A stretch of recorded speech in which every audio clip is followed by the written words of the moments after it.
প্রিয় বন্ধুরা, 5 অঙ্কের সংখ্যা 5 3 5 এবি যদি 3 7 ও 11 দ্বারা বিভাজ্য, তো 3 7 11 দ্বারা বিভাজ্য মানে পরিষ্কার 3 7 11 লসাগু হচ্ছে কত? 231।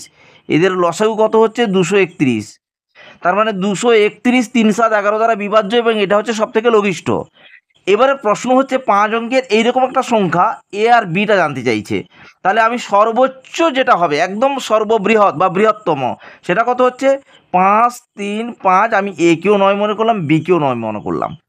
এবার দেখো 5 3 5 9 9কে আমি যখন 231 দিয়ে ভাগ করছি তখন আমি ভাগফল পাচ্ছি 232। এটা আমার কোনো কাজের নয়, কাজের হচ্ছে ভাগশেষটা কত? 7। তাহলে এখান থেকে যদি আমি 7 বাদ দিয়ে দিই তাহলে যে সংখ্যাটা দাঁড়ালো 5 3 5 9 2, এই সংখ্যাটাই হলো সর্ববৃহৎ, যাকে কিনা 231 দ্বারা ভাগ করলে ভাগ যাবে। এবারে তাহলে আমার কাছে পরিষ্কার দাঁড়িয়ে গেল এ হচ্ছে 9 আর বি হচ্ছে কত? 2। এবারে হলো এ স্কোয়ার মানে 9 স্কোয়ার মাইনাস বি স্কোয়ার মানে কত হচ্ছে? 2 স্কোয়ার প্লাস 9 গুণিতক 2।